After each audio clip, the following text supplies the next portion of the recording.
And welcome everybody. If everything's working, we should be good to go. Go live on Friday evenings to take a look back at the week. We can bring this up on the screen here. We've got our little puppy co-host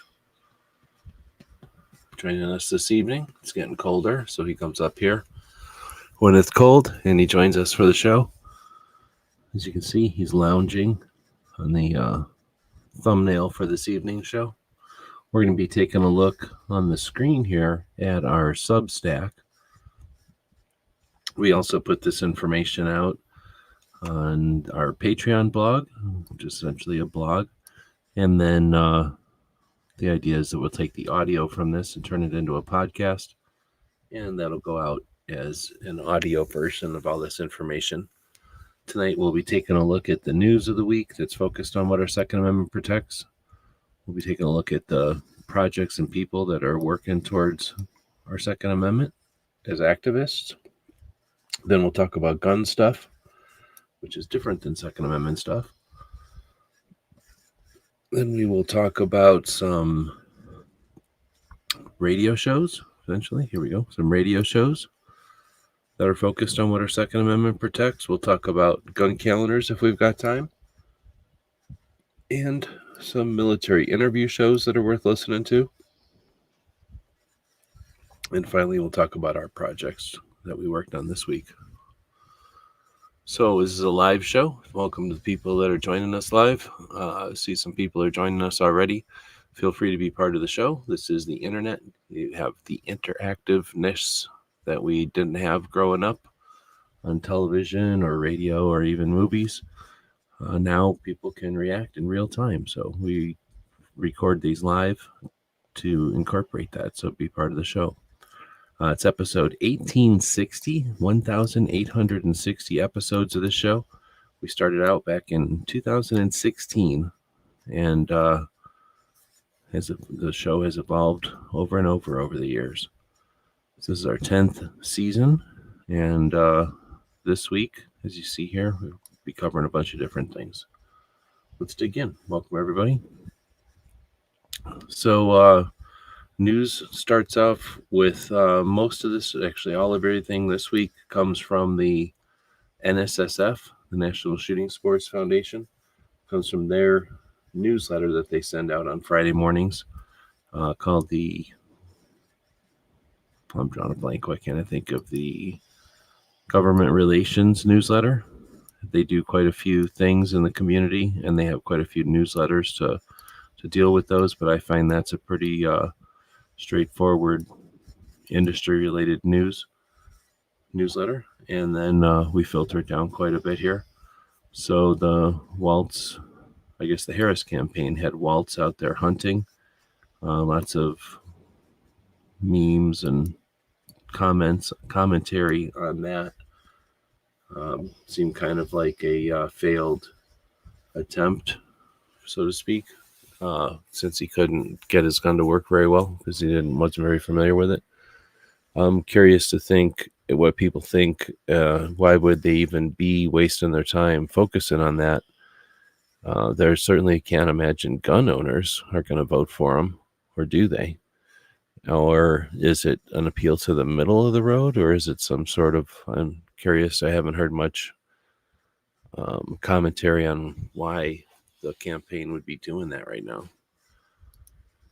I don't think anybody thinks it's an indication that they're lightening up on their stances on firearms, for sure. So let's see. Then we have the FBI has gone back and quietly edited their crime reports that everyone's been using in the debates so far this election cycle. The debates, they've said that crime was originally down 2.1% over the last couple of years that they have data, but it turns out it's actually up 4.5%. Instead of being down at all, it's actually up quite a bit. So 6% difference than what they said and what they've been campaigning on, and that's essentially because Chicago and LA, and was it New York also? Essentially a bunch of the big cities hadn't been had not been included in the numbers. So it looked as though it was gone down, but of course they're only reporting most or a portion of the data. Let's see. Then we get to the New York governor signing the MCC bill into law. This is the merchant category code, the MCC. There's a new, I guess it's anti-gun. It's annoying because it doesn't really do much, but it's also annoying because it's a slight against the gun industry or gun owners. It's a useless, unnecessary effort to demonize and to make gun ownership onerous, make it more difficult. So this one is now law in New York, which is stupid. 17 states have taken action to prevent a law like that from even being suggested. So I'm not a biggest fan of that. I don't really care. I don't think it's a big deal on the radar, but I think there's a lot of value to, if there are people that think it's a big value or a big issue on the radar, then getting together and creating a law that prevents their state from being abused with it. All right, that's better than nothing. At least gets people together, and it does prevent these laws from just walking on in. So, I don't know how it breaks down, but there's probably that 9 to 11 or 12 states that are at risk of something like this because they probably think it's a great idea. And they do everything New York or California does. And then that leaves quite a few states that aren't, I guess you could say, are indifferent because they haven't made a decision one way or the other. Unfortunately, I guess we'll have to watch how that one comes down since we never asked for another thing to have to worry about. Now we have another thing to worry about. And then this last one is it good news? But New Mexico's governor, the tyrant, rescinded the emergency order that she had placed into effect, which had restricted concealed carry by law-abiding citizens, because, of course, whatever her actions or her laws were didn't affect criminals at all. But she said that there was she implemented an emergency, created an emergency order which restricted carrying with a concealed permit in New Mexico in quite a few places, and that's been over a year now. It's been annoying, but the people in New Mexico are too nice, and they don't complain about stuff enough. They're like people in Wisconsin, so they're getting themselves abused. So it's good to see that she's finally letting go, but unfortunately, it's not a loss. It's not a win for us. It's not a loss for her.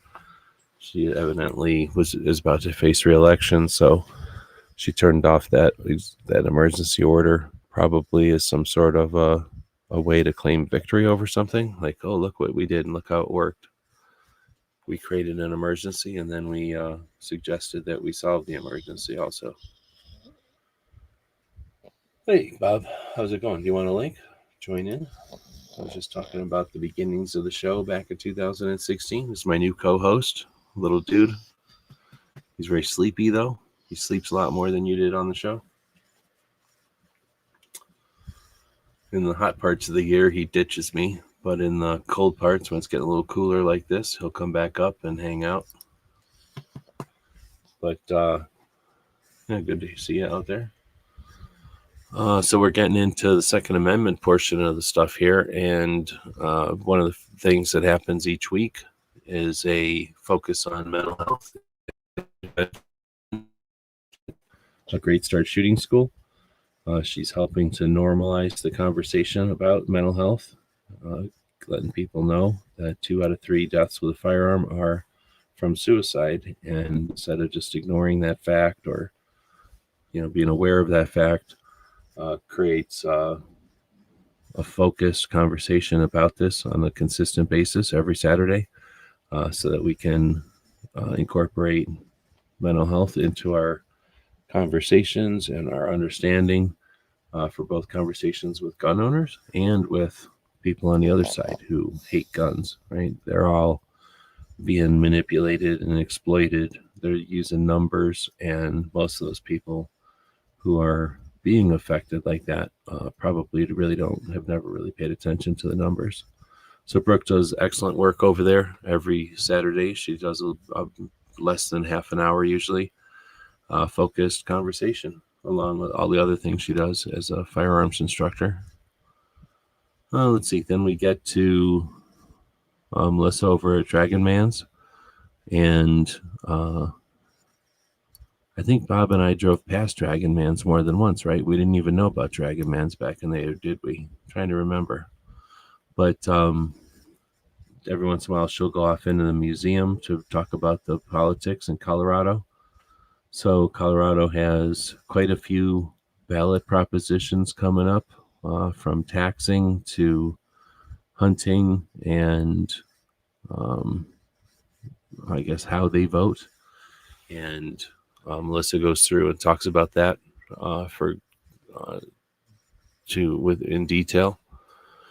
It's frustrating to see that people in Colorado are having to do this effort on their own when we have one of the largest organizations in the country is based out of Colorado. They bring in a bunch of money. Do you want a link? Is that what you're saying you have to? I'll send you a link. Are you on Instagram? I'll send you a link on Instagram.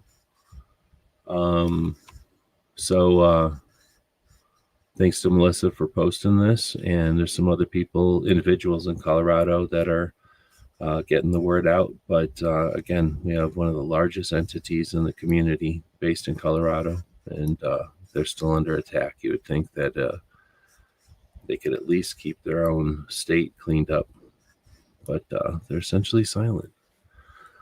All right, so then this is 60. Oh, this is Colion Noir talking about the 60 Minutes interview with Kamala. I don't think I talked about this last week. I think that was this week. And it's pretty interesting. Kind of breaks it down, and he gets a lot of views when he posts these things. So hopefully people will use that as info for other conversations that they're going to be having out there, as it gets closer and closer to our election time. This is from the Gun Rights Policy Conference. That happened a couple of weeks back out in San Diego, and Massad Ayoob is he's the president of the Second Amendment Foundation right now. He's on the board of directors or something like that, and he often talks about these topics in his lectures from his courses, when people take his course, but also when he speaks like this. So I don't think this was a canned speech, but it's certainly a topic that he's talked about quite a bit. And if you haven't listened to Massad Ayoob talk about something that he's passionate and knowledgeable about, then this is a great opportunity. He's talking about the appeal to emotions and not just preaching to the choir or shouting out to the echo chamber, but instead offering some useful ways to approach the situations that we deal with all the time. I don't have the little audio plugs figured out on this new system yet. All right, so I guess now we're moving over to gun talk. I did a couple of things out of order this week, like things on different days than I would normally do them, and it really made the week fly by. I don't know if anyone has ever encountered that before. Did this pretty much the same amount of stuff I do in a normal week, but since I did my Wednesday stuff on Monday, it just really made the week fly by. Kind of dealing with the juggling of all the stuff that was the consequences of that. So next we get to the gun talk. Getting into Alex Uli in Indiana with a conversation about a situation in Detroit. And then we get to the Mouse Party that happens every Wednesday night, hosted by Foss. And then we have the, did I put them out of order? I thought or maybe this week wasn't the overnight. That's why. So then, that means tomorrow there will be an overnight? Wait, how does this work? So anyway, the Intel update is from S2 Underground. He's basically been complaining about the ham radio operators, which I've been doing for a long time. Ham radio operators sound like they know what they're doing, and they act like they're going to really help out all the time. We see them in the helping out, but they also get in the way of everybody doing stuff sometimes, and sometimes quite often, kind of depending on what part of the country you're in, and kind of who's operating radios or sitting around listening to radios. So, and since most people are just selling you radios, they could care less about really what's going on. This S2 Underground does a pretty decent job of. He's not trying to create controversy, but he's willing to talk about the stuff that, again, people selling you radios aren't going to talk about. Gunmetal guys out there, welcome. Nice to have people chatting. Like I say, it's a very interactive situation here, so thanks for participating. I don't know why I have my Instagram. Oh, I had my Instagram open to see if somebody wanted to co-host. Do I have? Let's see. Where is your? I can't remember what your deal is on Instagram anymore. It's been so long. Is it Biker Bob?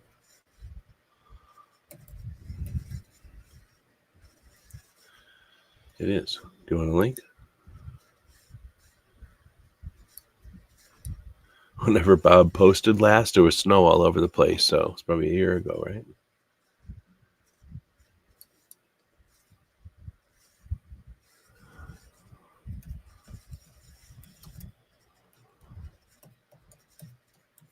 Okay. So I figured out where Bob's at. Let's see. So then let me move this out of the way. Oh, okay. So then we get to Pierre, who is up in Massachusetts, and I guess he's getting ready to start his podcast. So they redid this room, and most of the time I'm like, why would you bother with that? But I gotta admit, it does look pretty sharp. The before and after, it's just an old supply room, whatever, concrete floor, and kind of generic, just barely finished walls. So I guess I can understand getting it all ready, and especially before you pull everything in there, getting it all cleaned out and giving it a fresh coat of paint. But they also put in the fancy floor and kind of getting ready for the show. Looking forward to seeing a new wave of, is it a wave? But then a new podcast hit the scene. We'll see if it's the beginning of a wave or not. I was just going to say, Bob said he's not getting good internet right now. I was going to ask him if he's got the Starlink, but he says he's got the Starlink coming back next week. I don't have enough money to, but I'd like to get Starlink just to have it. But I'd also think it'd be neat to be able to drive around with it, right? I think it's like almost twice the amount if you're going to drive around with it. But it would be cool to be able to drive around with it. Anyway, so then we get to Foss posting about his Kimber. Just doing kind of a review. Speaking of reviews,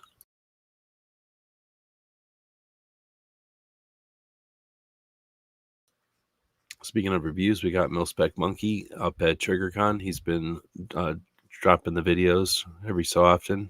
I don't think it's every day. Maybe it is every day, and I'm not looking at all of them. But this is an interesting company, Whiskey 7. They started out doing leather patches, laser engraving on leather, making them into patches. But then, as you can see on some of these examples, they started making pals with leather pieces instead of nylon.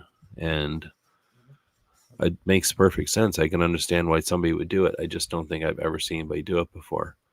So that's kind of neat. And they have a whole line of stuff that uses the kind of incorporates leather into the modern tactical stuff.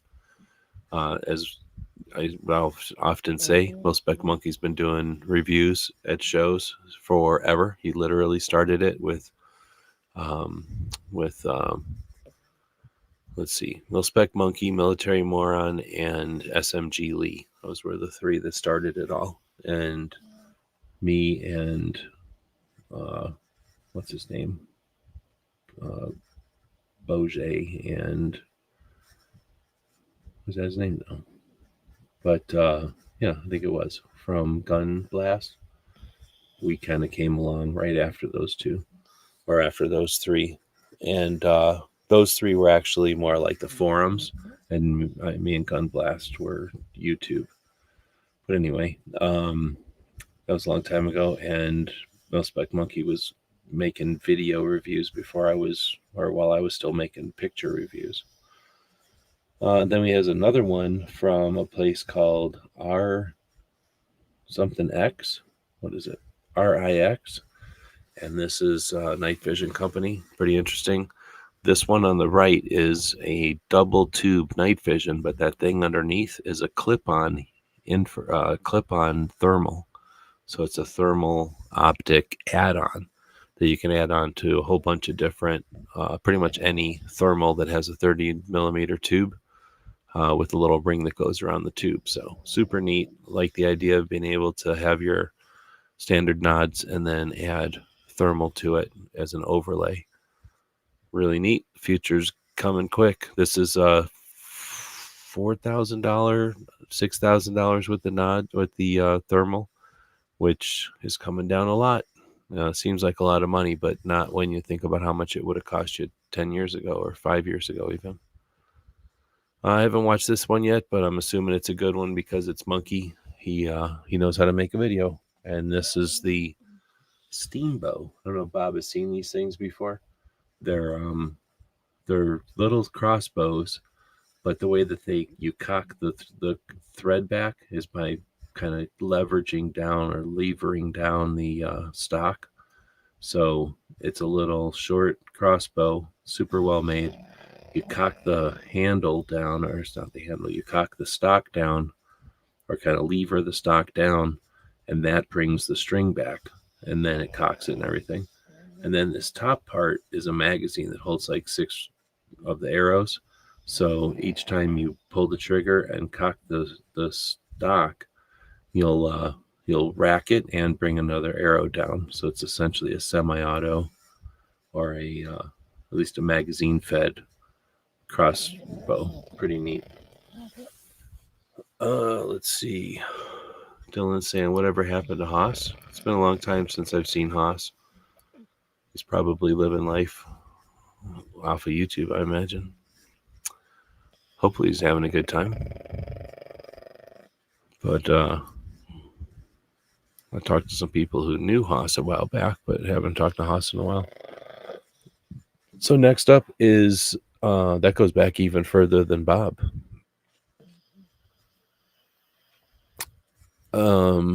Then we got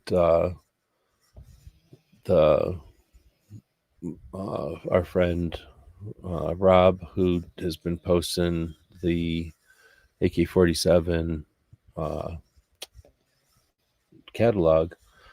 Has a set up here from Yugoslavia, or I would call them the Yugos. And there's some of the funner ones, or some of the more strong Kalashnikov models. I haven't watched this one, but I like to post AK stuff once in a while, and I'll post Rob stuff if I have to find something AK. I'm going to find his. Then we've got the radio shows. A bunch of radio shows happen on a pretty regular basis. The Gun Owners Radio changed their times. Now they start at 5 p.m. Eastern, or whatever, 5 p.m. Pacific, I guess. It's 8 p.m. Eastern. And that's pretty cool. At least it would have been pretty cool if She Fires was still doing her show. So I don't know if She Fires will come back or not. She has not been doing her show, but these used to conflict. They would both be on at the same time. So it's good to see this one move back an hour. But otherwise, it's also now a podcast, I guess. It used to be on the radio. Now it's just on the podcast. So I probably should move it from the radio show section. Eye on the Target Radio recorded again this month, or this week. And I think it's going to be the last week. But I think they were on vacation somewhere again. And Rob was running it. Good to hear from them. Let's see. Then we've got, this was neat, or not neat, but this was an interesting one. This is Michael Cargill, who everyone might know from Come and Talk It radio show, or the Cargill bump stock case, or Central Texas Gunworks in Austin. But this is a situation where the Phoenix Police Department, I guess, is under scrutiny for being a bunch of jerks, and this isn't going to help anybody. This guy was minding his business, and the police were called to a convenience store across the street because some other guy, the person who's not pictured here, was doing something weird, and the convenience store asked the police to get rid of the guy. When they went to confront the guy, that guy pointed at this guy across the street, and the police dropped everything and ran over here and started to confront this guy who was just minding his business. He was just being pointed at by the criminal as a way to, divert attention from the criminal, and the police fell for it. They ran over here and started bugging him. Well, he's deaf and has cerebral palsy, so he was not able to react typically, and they essentially beat the shit out of him, tased him a bunch of times, and choked him and beat the shit out of him a bunch of times. So it's really sad. And Michael Cargill, as you can see, is saying, what the fuck? So I didn't even know about it. It took Michael over in Texas to bring that one up. But I imagine a lot of things happen, so I don't pay that much attention to the news of the day. All right, so we got time. It's only about half an hour in. Let's take a look over at gun calendars. So this is a great time to say thanks to our Patreons, people that are capitalists that help financially be part of the whole thing here. Part of that is the websites. Let's work on websites, right? We started out on the web way before YouTube was around, and we've been posting stuff online for a long time. On Saturdays, we get together with Tony and do Ask Gun questions. That started in 2007. I don't remember when gun calendars came around. I think we looked for it and it came out around 2011 or something like that. I brought this one online, and you'll see there's not a lot of ads. There's actually no ads. All there is some links to the nonprofit organizations out there, which, are not paid ad links or anything. They're just straight raw links. And then we link to some of the organizations and projects and people that are doing good stuff. And then, of course, we link to our Patreons. We say thanks to the people that financially support what we're doing over here, because this is a website. It costs a little bit of money. And then the server it's sitting on costs a little bit of money. And when you put, you count up all the different websites that are out there, the Patreons make that all happen. So thanks for that. They make it possible for me to spend the time on this show, getting it ready for the week, and then spending the hour or so it takes to run it and then distribute it out there. So we do appreciate their effort. With that being said, gun calendars is ad-free calendar. There's nothing, not selling anything. There's no email harvesting or anything like that. Just a calendar of events letting you know what's happening, what's on the way, what's history, what history might have happened. But let's see, is it today the 18th? So it's the end of the National Association of Sporting Goods Wholesalers. It's also the middle of the Liberal Gun Club meeting up in Vegas.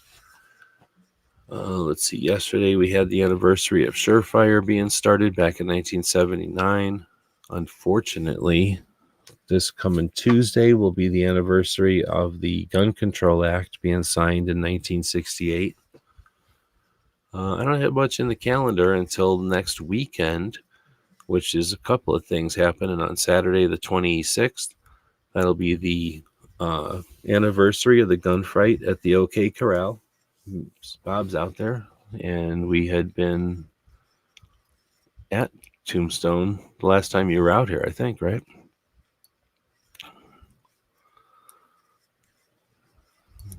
Getting used to bringing your stuff up on the screen. We also have the anniversary of Harry Derringer being born, and the PLACA, the thing that's under attack constantly, the Protection of Lawful Commerce in Arms. It's the anniversary of its implementation back in 2005.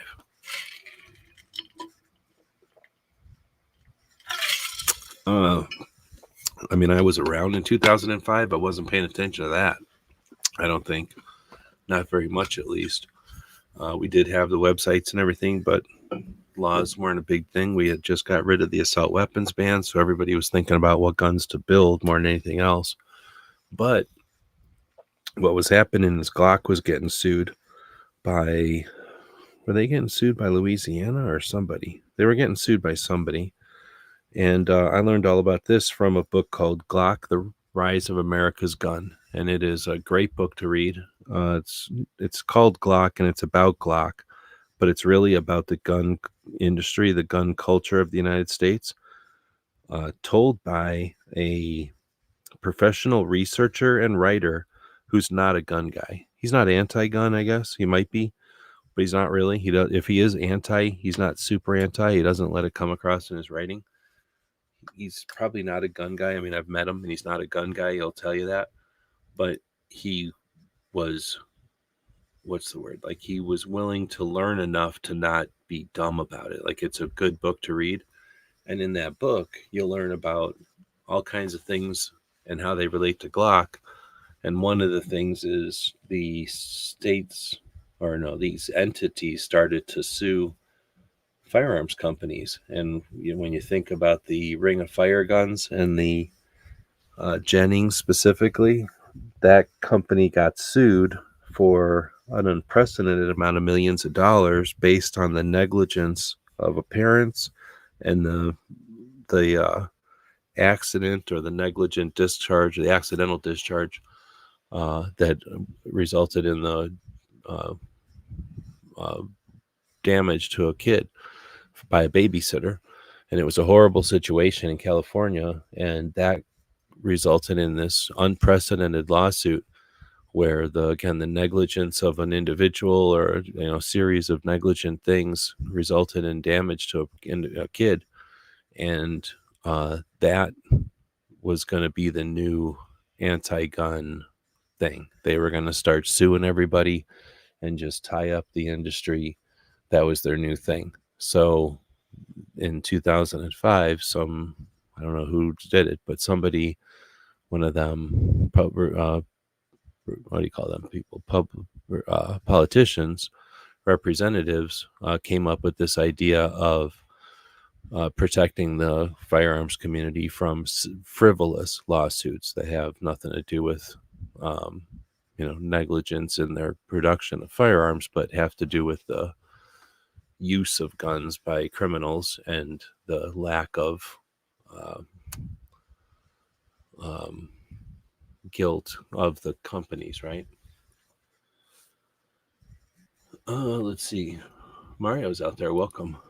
Bruno has not fallen asleep, and he just saw your pug and has that look. Yeah, this guy, he kind of woke up and turned around a minute ago. He's I don't know. I think it's because we rode around a little bit this morning, and then the rest of the day he's just been terrorizing his sister, and I think he's just tired now. But he's been running around all day, being a jerk, essentially. He's sleeping now, but don't let him fool you. He was running around all day. That's what I'm saying. So anyway, I was talking about the Glock book because that's where the protection of lawful commerce and arms comes from. Is these companies? There were these anti-gun people were looking for ways to get rid of guns. They sued a couple of companies, and it was like they were just rubbing their hands together, thinking, "Oh yeah, we're going to sue all the gun companies." So they sued Glock. And that was the last company they ever sued, and they created the Protection of Lawful Commerce in Arms, and it was a really cool.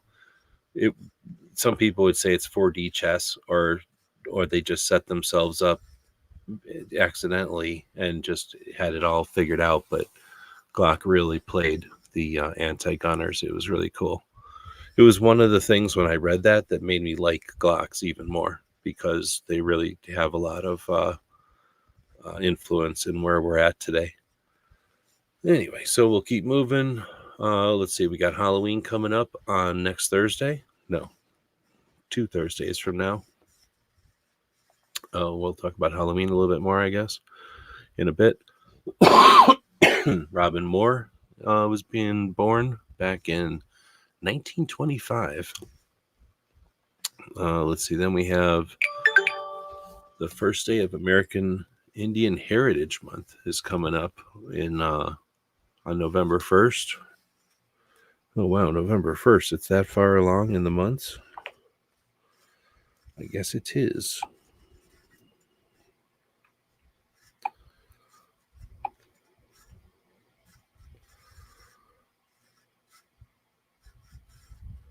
Oh, okay. So this is Bob. I need to put this in here as Bob.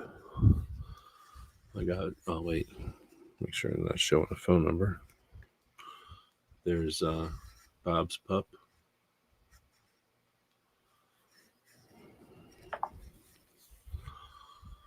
Let's see. So then, because I don't know when this is going out as a podcast, I'll finish up with what's left in the on the screen here, which is in the middle of into next month. Finally, daylight savings time is coming up, which means I can start doing the show at 10 o'clock instead of 9 o'clock. We have Gatling in patenting his machine gun back in 1862. That'll be on November 4th, Gatling Gun Day. Oh, that was the day before Election Day. What do you know? Just the day after Election Day, it looks like his outdoor retailer. That's a cool event to go to up in Salt Lake City, I believe. Yeah, still in Salt Lake City again. Oh, and then it's Wanamaker. Bob never got to Wanamaker, did you? Right on. I need to remember as soon as the show's over to put you in as Bob in my phone so I know when that number comes up. I don't know if Bob ever got to Wanamaker. We didn't get to Wanamaker together, I don't think. Bob might have gotten there by himself. I don't remember. But, man, I'd like to be able to get over there. I did get an estimate on the van to get it all fixed up, and so I could drive it around again. I mean, I drive it around, but to get it out on the road and make it roadworthy. And it's like, it was close to $5,000, but that was with outrageous prices for parts. Once I source the parts myself, that comes closer to maybe three something. So it's still not close to having the band fixed, but at least I know approximately how much it would cost. Woods is saying November 6th is the Sky is Falling Day. Good point. But since you're talking about astronomy, let's not forget that there is a comet going by that is very bright. So depending on how your sky clarity is, whatever the word is, like if you can get out there and see it, it's right when the sun goes down. Look to the west and kind of where the sun went down, and you should be able to see a very bright thing, as bright as the moon. I mean, it's not as big as the moon, obviously, but it'll be very bright. And depending on where you are in the conditions, you might even see its tail. And that thing is 44,000 or 44 million miles away. We can see it with our naked eye without any kind of binoculars or anything. And it won't be back again for either 80,000 or 800,000 years, like a long, long time. So it's just kind of neat. And you can see it with the naked eye. You don't need anything fancy about it. All right. Woods is saying the Glock book is about the business of guns rather than the gun itself. Yeah, it kind of just stands on it's right. It's like putting a camera on the shoulder of Glock and then looks at the industry, from like the 90s through to kind of current. Really, really, really good book. My dog is sleeping, my co-host, and it's making me sleepy. I'm going to blame him. I'm not blaming the fact that I've just been up for a long time. Let's see. Military interview shows, for quite a few of these that I listen to. And the problem is I listen to them on the other machine, the other computer. So I forget to put them in here sometimes. Because I just got done listening to 2 other ones today that I don't think I put in here. This one is super good, though. Did you know that MS-13 is almost gone? So MS-13, a pretty big gang from El Salvador. They didn't do it in a very nice way, but they essentially went in and put all the bad guys in El Salvador into these horrible prisons for a while. And some of them are still in there. and they essentially just kicked the crap out of that gang by literally removing most of the people. Unfortunately, they pulled some people out that probably shouldn't be in there, but interesting nonetheless. This is the last of a 3 or 4 part series that they're doing about the border on Borderland, and it's an interesting one. It's again, the editing is horrible. It's my least favorite of all of them as far as editing. It's essentially the whole thing. You're listening to a podcast over at television, if that makes sense. You'll see it if you watch it. This one I was just listening to. Pretty interesting conversation with a Green Beret over on Team House. That one was on just before Gizzards' show. But then I listened to a Green Beret on Mic Drop. Really good. That was a really good one.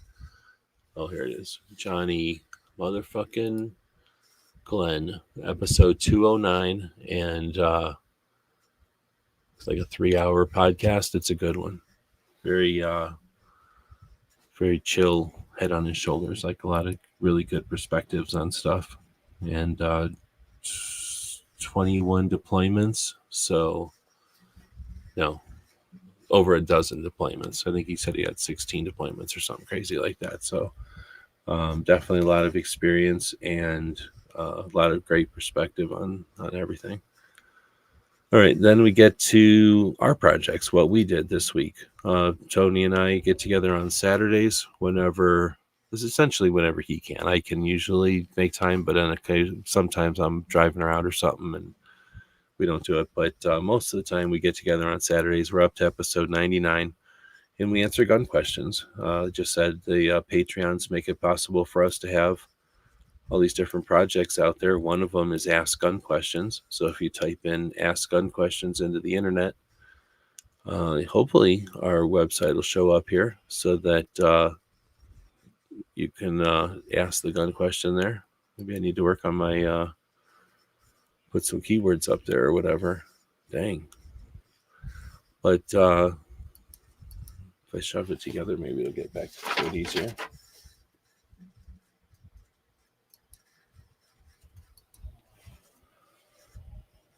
There we go.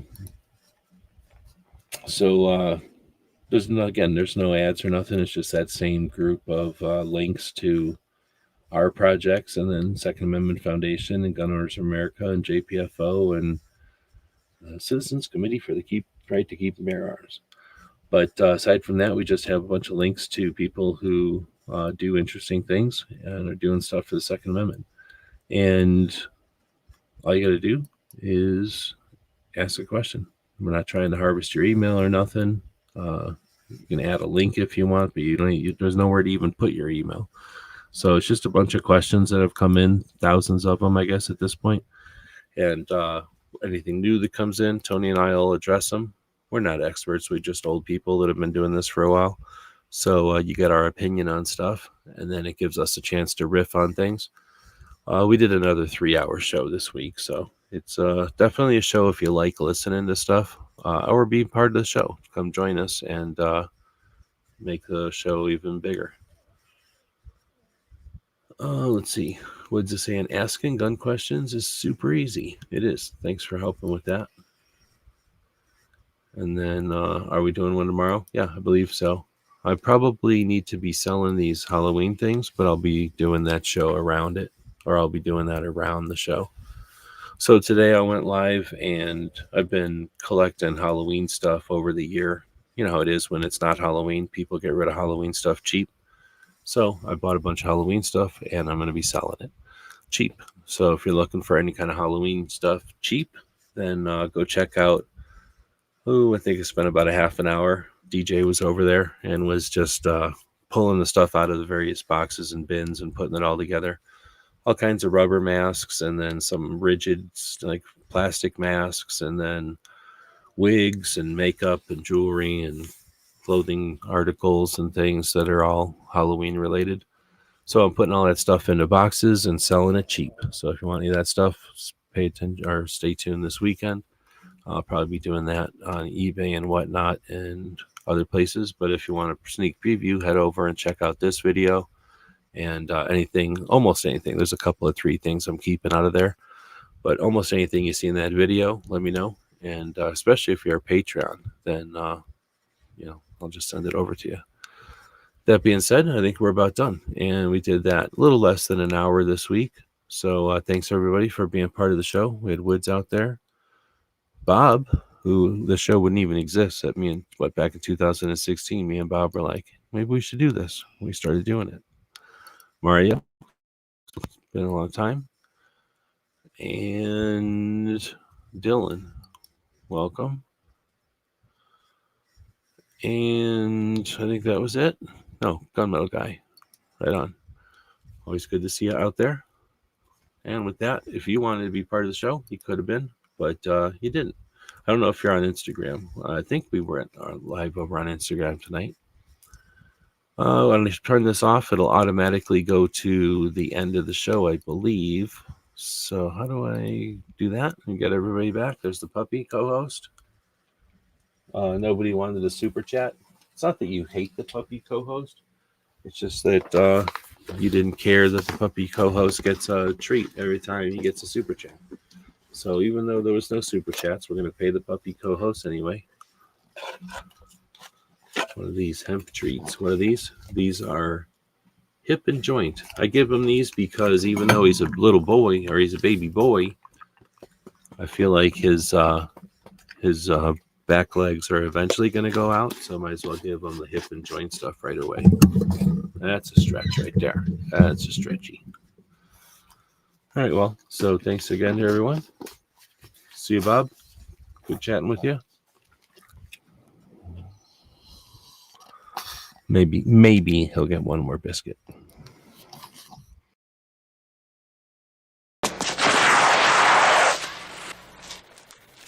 Shit.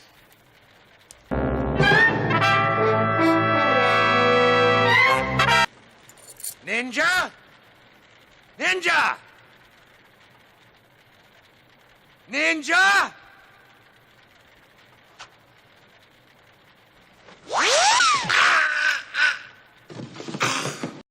It's 11:59 at Radio Free America, and this is Uncle Sam with music and the truth until dawn. Right now, I got a few words for some of our brothers and sisters in the occupied zone. The chair is against the wall. The chair is against the wall. John has a long mustache. John has a long mustache. It's 12 o'clock, Americans, another day closer to victory. And for all of you out there on or behind the lines, this is your song.